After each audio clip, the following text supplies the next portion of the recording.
नमस्कार विद्यार्थ्यांनो, आज आपण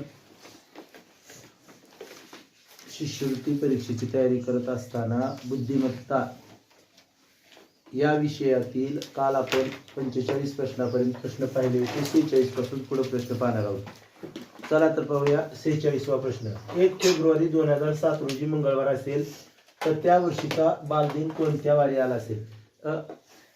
आपण यापूर्वी पण एक दिनदर्शिकेचा प्रश्न पाहिला होता. हा पण दिनदर्शिकेवर आहे, म्हणजे दिनदर्शिका हा घटक महत्वाचा आहे. तर बघा, आता इथे 1 फेब्रुवारीचा वार आपल्याला दिलेला आहे आणि वर्ष पण दिलेलं आहे 2007. वर्ष का देतात माहिती का? फेब्रुवारी महिना असला की, कारण लीप आहे का साधा आहे हे कळलंच पाहिजे आपल्याला, म्हणून वर्ष हे महत्वाचं आहे. 2007 हे साधं वर्ष आहे, म्हणजे फेब्रुवारी महिना हा 28 दिवसाचा असणार आहे. आता बघा, त्या दिवशी तर मंगळवार असं दिलं, परंतु आपल्याला विचारलं त्याच वर्षीचा बालदिन. आता बालदिन कधी असतो आपल्याला माहित आहे, 14 नोव्हेंबर, पंडित जवाहरलाल नेहरू यांची जयंती. 14 नोव्हेंबरला बालदिन असतो आणि मग त्या दिवशीचा वार आपल्याला काढायचा आहे. बालदिन कोणता वार असेल असं काढायचं आहे. तर लक्षात घ्यावं लागेल आपल्याला, इथून 2 गोष्टी आहेत तिथं.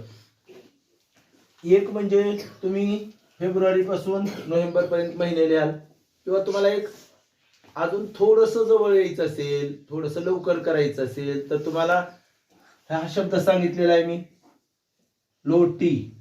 लोकमान्य टिळक पुण्यतिथी कधी असते? 1 ऑगस्ट. पुन्हा मी सांगतो आहे. त्यानंतर स्वादी म्हणजे स्वातंत्र्य दिन कधी असतो? 15 ऑगस्ट. आणि त्यानंतर शिक्षक दिन क्रमाने 5 सप्टेंबर. आणि त्यानंतर बाल दिन हा असतो 14 नोव्हेंबर. हे नेहमी कोणतं पण वर्ष असू द्या, लीप असो, साधा असो, काय असो, या सर्व दिवशी काय असतो? एकच वार असतो. याचा अर्थ एकच वार असतो. याचा अर्थ काय होतो की जर 1 ऑगस्टला सोमवार असेल तर 15 ऑगस्टला पण सोमवारच असणार, 5 सप्टेंबरला पण सोमवारच असणार आणि 14 नोव्हेंबरला पण सोमवारच असणार. हे लक्षात ठेवा. आता आपण काय करणार? मग मी 14 नोव्हेंबर काढण्याऐवजी मी 1 ऑगस्ट पण काढू शकतो. 1 ऑगस्ट काढला म्हणजे 14 नोव्हेंबरचा आला का? कारण एकच वार असतो. किंवा ज्याला वाटेल मला 14 नोव्हेंबर पर्यंत जायचंय, 14 नोव्हेंबर काढू शकतात, काही अडचण नाही. फक्त आपल्याला थोडस जास्त क्रिया करावी लागेल. चला काढूयात. पहिलं काम काय आपलं? फेब्रुवारी पासून ऑगस्ट पर्यंत महिने लिहिणे. हे बघा, शॉर्ट मध्ये लिहायचं फेब्रुवारी, त्यानंतर मार्च, एप्रिल, मे, जून, जुलै आणि ऑगस्ट. आता तुम्ही जरी बालदिन म्हणत असाल तरी मी 1 ऑगस्टचाच काढणार आहे. 1 ऑगस्टचा बालदिनचा तोच वार असतो. आता बघा, फेब्रुवारी मी तुम्हाला हे सांगितलंय अगोदर, दिवस आपल्याला काढावे लागतील. 1 फेब्रुवारी दिले म्हणजे फेब्रुवारी महिना 2007 वर्ष असल्यामुळे किती दिवसाचा आहे? 28. 28 मधून दिलेली तारीख वजा करायची आपल्याला माहित आहे. मग 28 मधून 1 कमी केले तर 27. आणि शेवटीच मी सांगितलेल्या ऑगस्टची तारीख काय लिहायची? ज्या दिवशीचा, ज्या तारखेचा वार काढायचे तेच लिहायचंय. 1चाच काढायला आपण. आता मध्ये तर तुम्हाला माहित आहे, महिने मधल्या महिन्याला 2, 3 काय जे येत असेल ते लिहायचं. 31 दिवसाचा महिना. मार्च कितीचा आहे? 30. काय 31? जानेवारी, फेब्रुवारी, मार्च 31चा. 31 म्हणल्यावर 3. एप्रिल 2 30 दिवसाचा आहे म्हणून. मे 30 दिवसाचा आहे म्हणून 3. जून 30 दिवसाचा आहे म्हणून 2. जुलै 31 दिवसाचा आहे म्हणून 3. हे बघा, इथं पुन्हा ऑगस्टला उगाच 3 लिहित राहते. आपल्याला 1 ऑगस्ट म्हणून आधीच पहिला आणि शेवटचं लिहून घ्यायचं सगळ्यात अगोदर. चला याची बेरीज करूया. 7 आणि 3 10 आणि 2 12 आणि 3 15 आणि 2 17 आणि 3 20 आणि 1 21. हातचे आले 2 2 आणि 2 4. आता या 41 ला आपण 7 न भागतो. 7 5 35. पण बाकी किती उरली महत्व आपल्याला बाकीला आहे 6. म्हणजे 6 वाराने पुढे, 6 वाराने पुढे. पुढचा वार काढायचा असला की पुढे जायचं, मागचा वार काढायचा असला की मागे यायचं. पुढचा काढायचं म्हणून 6 वाराने पुढे, म्हणजे मंगळवारच्या पुढे 6 जावं लागेल. 6 वाराने पुढे म्हणजे 1 वाराने मागे, म्हणजे काय येईल सोमवार. 6 वाराने पुढं म्हणजे 1 वाराने मागे, म्हणजे मंगळवारच्या मागचा वार. आलं लक्षात? पण तुम्ही म्हणाल सर आपण तर ऑगस्टचाच काढला, पण इथं मी लिहून दिलेला आहे 1 ऑगस्ट 15 ऑगस्ट 5 सप्टेंबर आणि 14 नोव्हेंबर एकच वार असतो. 1 ऑगस्टचा काढला म्हणजेच आपण बालदिनाचा 14 नोव्हेंबरचा काढलेला आहे, म्हणून उत्तर बालदिनाचं सोमवारच आहे. लक्षात घ्या. यानंतर हा प्रश्न बघा, नीट लक्ष द्या.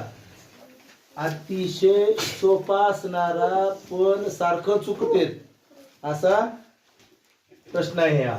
बघा, एका चित्र प्रदर्शनात घोडा, वाघ, सिंह, हरिण व ससा या प्राण्यांची 220 चित्रे ओळीने त्याच क्रमाने भिंतीवर लावलेली आहेत.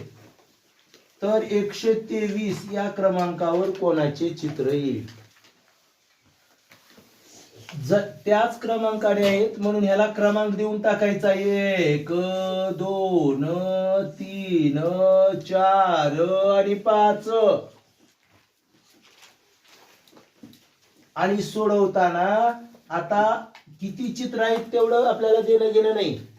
कोणत्या क्रमांकावर विचारलेलं आहे? 123. मग लगेच 123 ला एकूण चित्र किती आहेत? 5.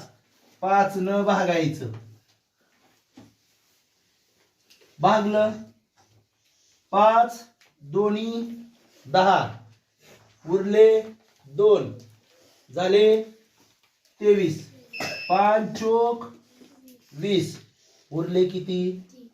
मग 24 होऊन बाकी काय आले? 24 भाग पूर्ण होऊन बाकी 3. आणि आपला इथं बाकीचा संबंध असतो. बाकी किती उरली? 3. मग 3 नंबरचं कोणतं चित्र आहे? ते 3 नंबरला सिंह आहे, तर 3 नंबरच येणार. आणि सिंह कुठं आहे? पर्याय क्रमांक 2. काय अवघड आहे? काहीतरी अवघड आहे का? तरी बी चुकते. ज्या क्रमांकावर विचारलेला आहे त्याला भागायचं. किती ना? इथं आता 5 न का भागलं? 5 होते. 6 असले 6 न भागा, 10 असले 10 न भागा, 3 असले 3 न भागा. ओके. यानंतर आपण प्रश्न क्रमांक 48 पाहणार आहे. दिसायला मोठा प्रश्न आहे हा, दिशेवरचा. बघा, दिशेवरचा प्रश्न आहे.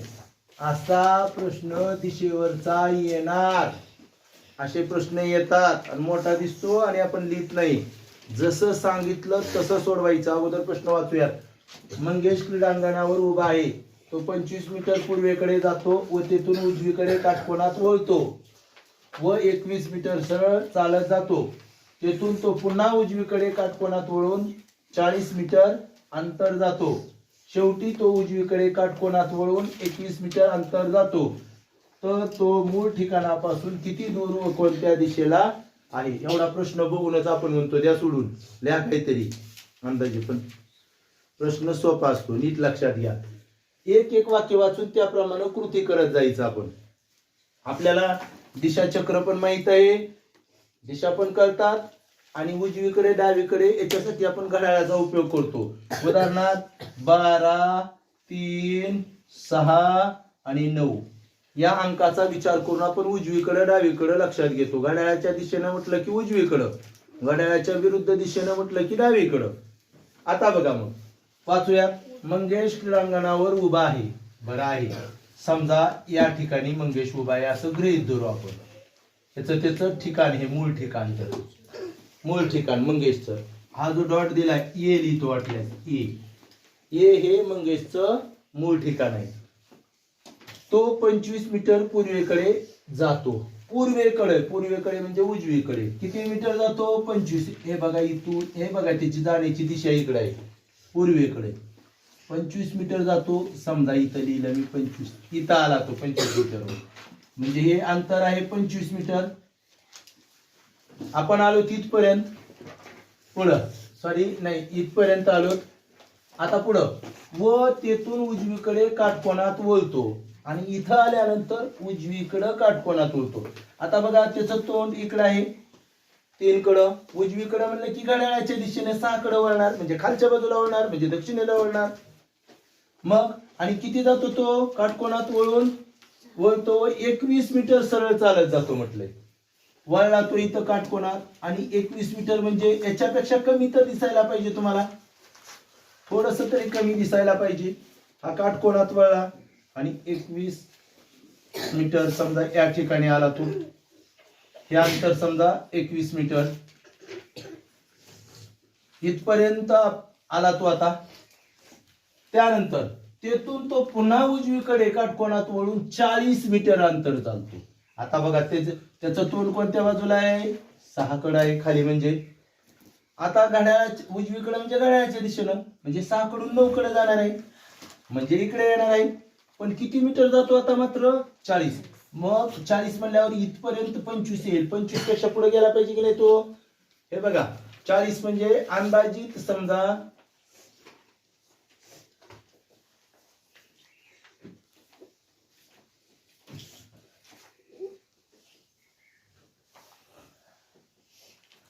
तो इथपर्यंत आला, हे अंतर 40 मीटर.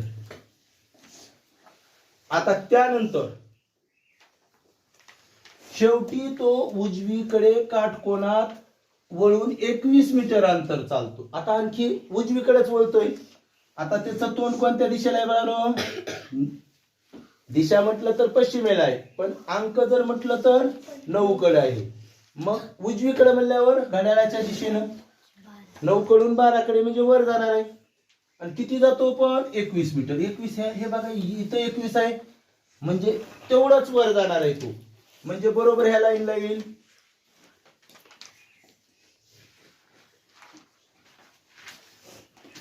हा 21 मीटर काटकोनातच वळणार. आणि आता मात्र तो कुठं आला रे, या ठिकाणी आला बघा. आता तो या ठिकाणी आहे. तर आता पुढे काय म्हटलंय आपल्याला, हे 21 मीटर आहे. तर तो मूळ ठिकाणापासून किती दूर आणि कोणत्या दिशेला. आता किती दूर म्हणल्यावर मूळ ठिकाण तर इथं आहे, हे अंतर, हे टोटल इथपर्यंतचं अंतर काय होतं 25. आणि इथून पुढे काय 15 असणार, हे 25 असणार, म्हणजे हे 15 आहे, म्हणजे वरचं पण 15 मीटर. एक किती दूर तर 15 कुठं आहे 25 आहे इथं 40 आहे इथं 21 आहे इथं 15 आहे. दोन ठिकाणी 15 असू शकतं बरं का, पण इथं नाही आहे समजा. आता दिशा पण बघायची आपल्याला. मूळ ठिकाणी इथं आहे, मूळ ठिकाणीची इकडची दिशा कोणत्या, इकडची डावीकडची पश्चिम, म्हणजे काय येणार 15 मीटर पश्चिमेला. पर्याय क्रमांक 4. यानंतर पाहूया 49वा प्रश्न. काय बघा, सांकेतिक भाषेवरचा प्रश्न आहे. सांकेतिक भाषेचे किमान 2 ते 3 उदाहरणं परीक्षेमध्ये येणार म्हणजे येणारच. बघा हा प्रश्न एका सांकेतिक भाषेत PARNER या शब्दाचा काय अर्थ नसतो, फक्त लेटर साठी काय वापरलंय ते पाहायचं असतं. हा शब्द AB या अक्षराने व GAMGAO हा शब्द XY या अक्षराने दाखवला जातो. तर JAMNER हा शब्द कोणत्या अक्षराने दर्शवला जाईल. तर बघा फार सोपे प्रश्न असतात. अगोदर आपण लिहून घ्यायचं PARNER बरोबर AB असं लिहिलं जातं म्हटलंय.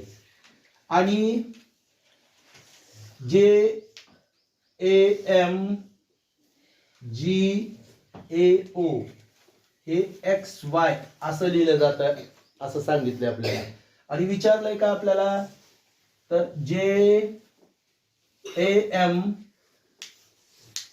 NER हा शब्द कसा लिहिला जाईल असं विचारलंय बघा. आपल्याला इथं वेळ जातो समजावायला, पण तुम्हाला सोडायला काहीच वेळ लागत नाही. तिथल्या तिथं हे करायचं की लगेच सोडवून टाकायचं. बघा आता इथं पाहिल्यावर इथं आपल्याला PAR दिसत आहे 3 लेटर. इथं मात्र 2 लेटर, म्हणजे 6 लेटरला 2च वापरलेत, म्हणजे तिघासाठी एक वापरलं हे लक्षात घ्यायचं. PR आणि NER याचा एक गट होतो.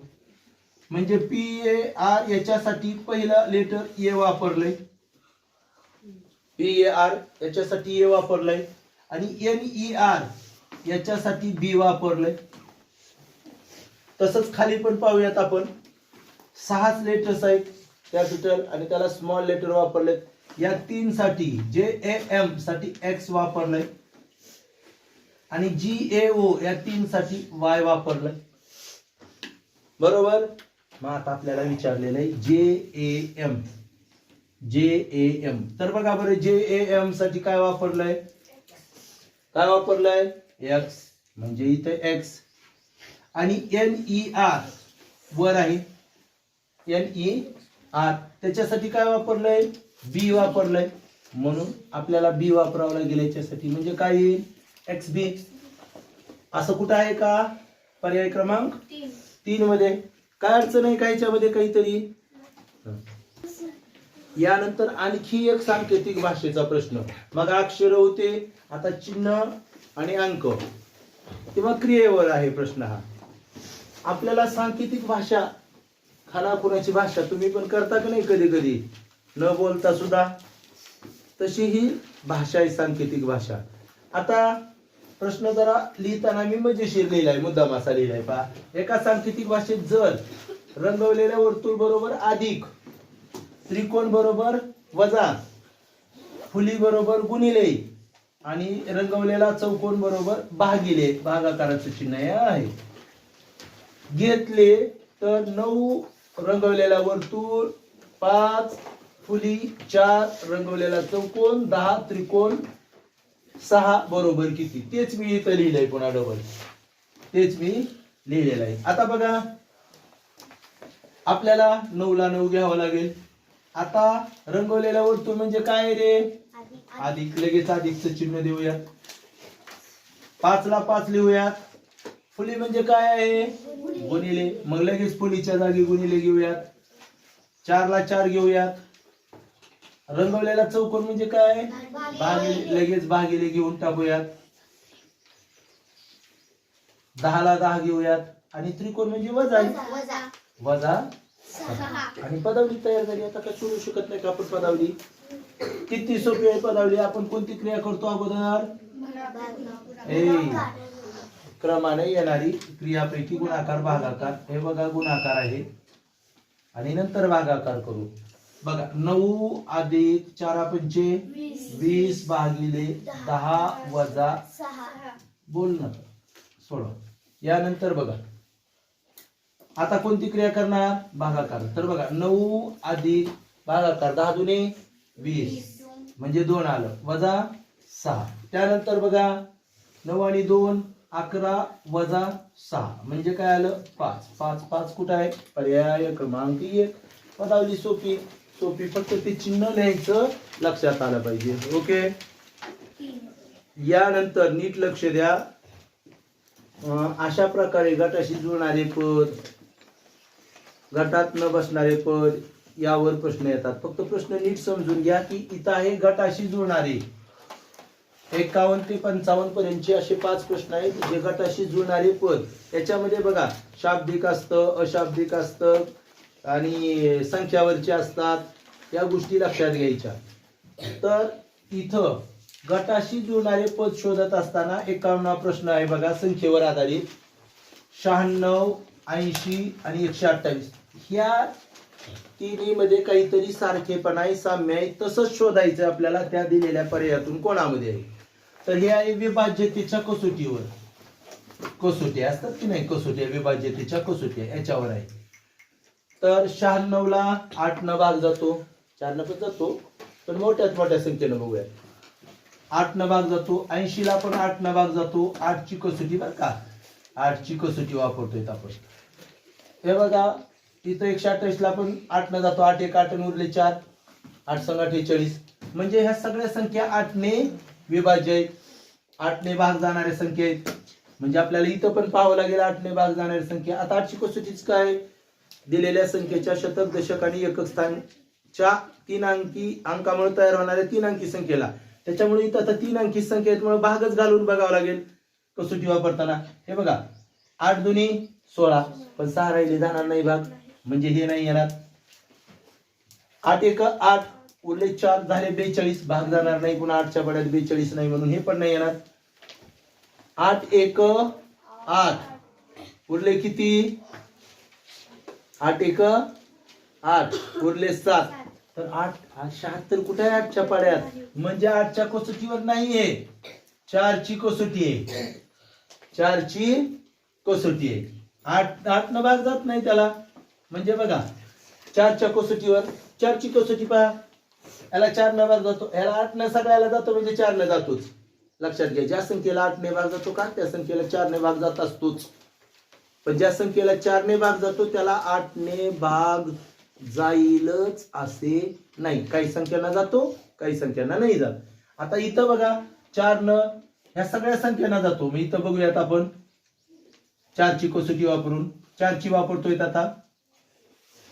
4 चोक 16 उरले 6 घ्यायचे, बरोबर. 6 जरी घेतलं तरी 4च्या पाड्यात 6 आहे का? 4 1 4 शिल्लक राहतात 2, म्हणजे याला भाग जात नाही, बाकी राहते. म्हणजे 4 त्रिक 12 आणि पुन्हा काही खाली घेतलं समजा भाग शून्याचा बसेल, पण बाकी 2 राहणार आहे, म्हणजे 4 न भाग जात नाही या संख्येला पण.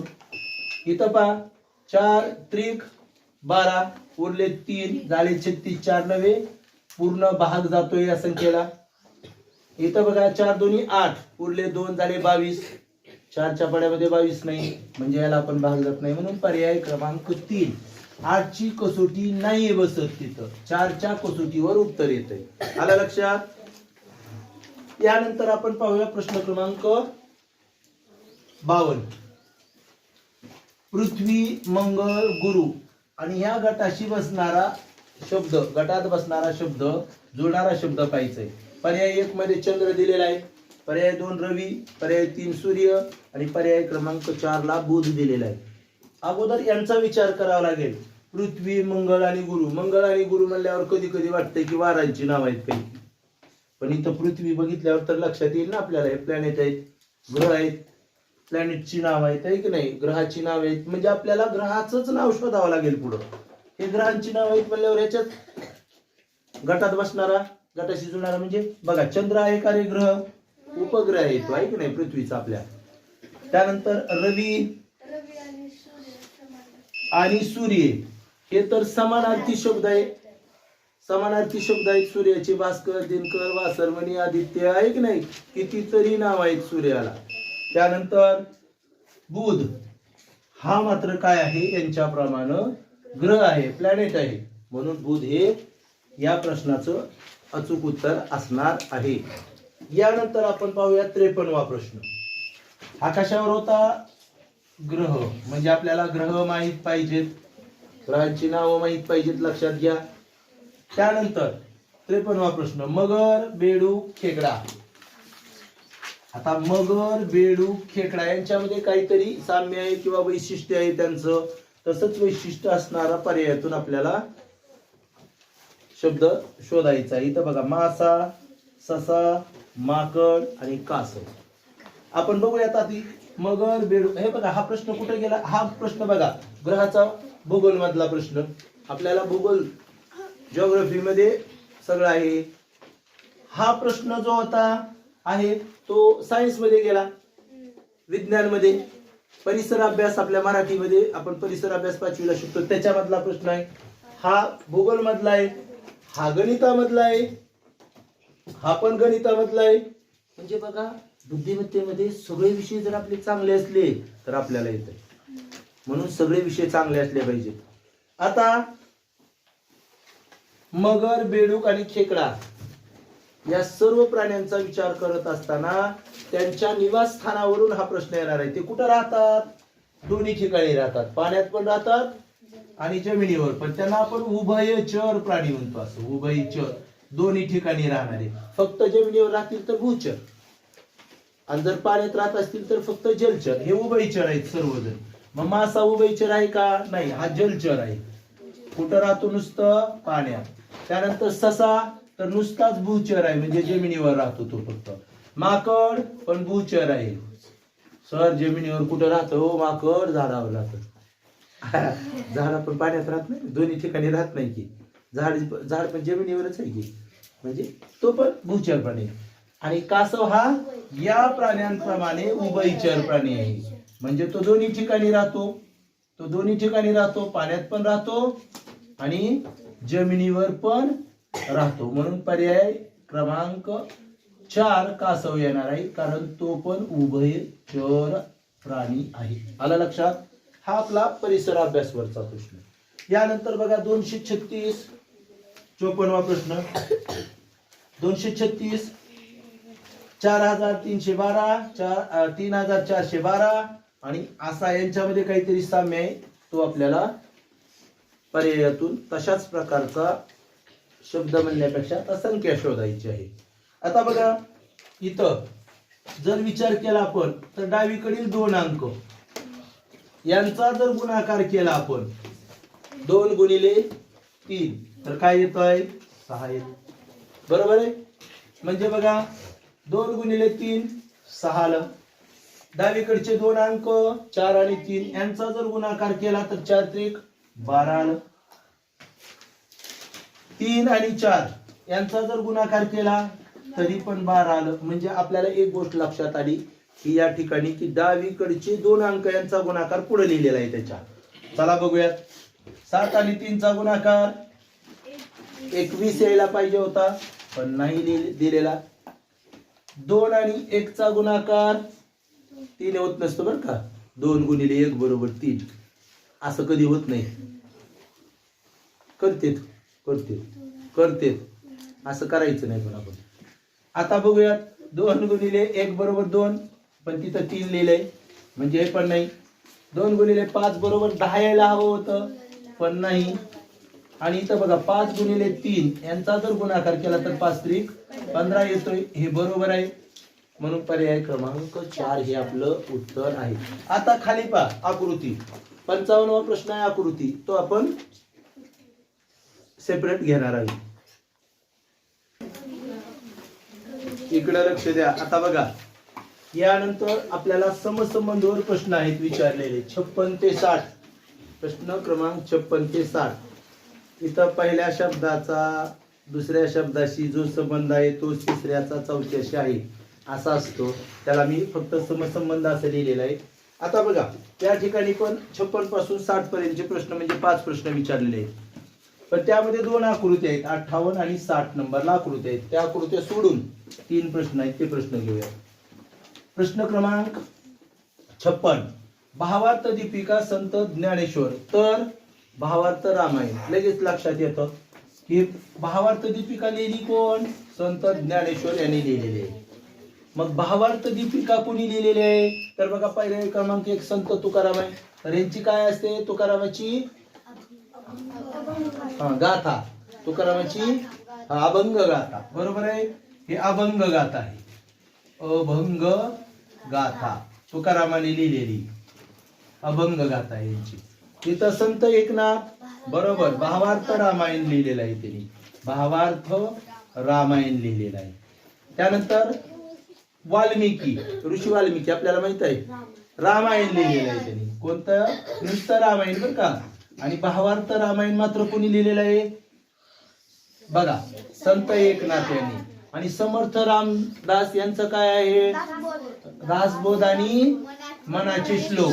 बघा मनाचे श्लोक आणि दासबोध. दासबोध हे ग्रंथ समर्थ रामदास यांनी लिहिलेले आहेत. मग आपल्याला काय विचारलं होतं? भावार्थ रामायण. तर कोणी लिहिलं? संत एकनाथ. पर्याय क्रमांक 2. आता यानंतर आपण पुढचा प्रश्न पाहूयात. प्रश्न क्रमांक 57. आता संख्येवर आहे हा प्रश्न. संख्येवर आहे.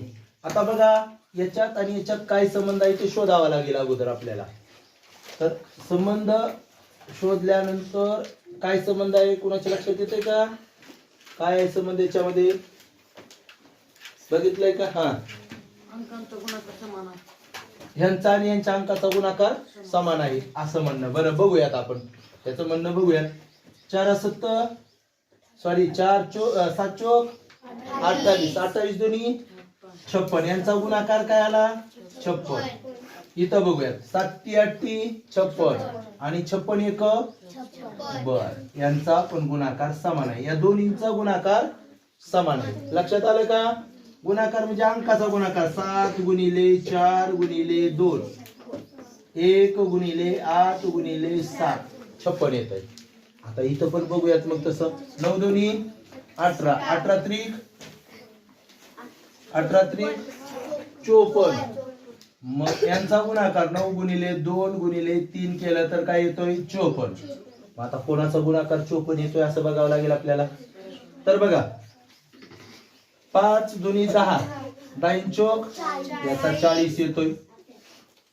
6 1 6 6 90 54 इथं 54 येतोय. इथं बघूया 7 दोन्ही 14 14 चोक 56. यानंतर बघूया 5 1 5 आणि 5 दोन्ही 10 10. मग कुणाचा 54 येतोय 54 ला 619 म्हणून पर्याय क्रमांक 2 हे आपलं उत्तर आहे. यानंतर अपूर्णांकावर विचारलेला प्रश्न आहे. अपूर्णांक असले बघा पहिला अपूर्णांक दिलाय 6/5 आणि 6/5 ला जर 18/15 तर 7/4 ला काय? तर आता ह्या दोघातला संबंध बघावा लागेल. तर काय करायचं इथं पाहिल्यानंतर याचा सममूल्य अपूर्णांक आहेत बाळांनो. सममूल्य सममूल्य म्हणजे दोघांची पण किंमत सारखी आहे. मोठ्याला संक्षिप्त रूप देऊयात. ह्याला भागूयात 3 न भाग जातो 3 सम 18 आणि 3 5 म्हणजे हा पण 6/5 आहे आणि हा पण 6/5 आहे. मग हा 7/4 आहे. तर इथं सुद्धा येणारा पूर्णांक 7/4च असला पाहिजे. बरोबर. बघूयात आपण याला भाग घालूया. मोठ्यात मोठ्या संख्येने भाग घालायचा 6 न जातो 3 त्रिक 18 6 दुनी 12 हा आला 3/2. इथं भाग घालूया. मोठ्यात मोठ्या संख्येने भाग घालवायचा 4 न जातो 4 चोक 16 4 7 28 7/4 आलं. पुढे भाग घालूयात. मोठ्यात मोठ्या संख्येनं एक आहे 21 आणि एक आहे 20. तर पाठोपाठच्या संख्येला कधीच कोणत्या संख्येनं भाग जात नसतो. त्या काय असतात समूळ संख्या असतात किंवा परस्पर मूळ संख्या असतात. म्हणजे हे 21/20च आहे. आता याला पण भाग जर कशाने जातो तर कमीत कमी 2 न तर जातो 7 न जातो की नाही 7 न 7 चोक 4 तर आलं बाबा खाली पण 7 6 42. आता आणखी भाग जातो याला हा 2 दोन्ही 4 2 म्हणजे याचं 3/2 येणार आहे. मग आपल्याला इथं जर याचा सममूल्य अपूर्णांक 6/5 ला 6/5 येत असेल तर आपल्याला 7/4 ला 7/4च आलं पाहिजे. असं कुठं आहे इथं आहे. म्हणजे पर्याय क्रमांक 2 हे आपलं उत्तर आहे. तर आज आपण या ठिकाणी एवढे प्रश्न जे झालेत 60 पर्यंत आपण थांबणार आहे. उर्वरित प्रश्न आपण पुढील भागात घेऊया.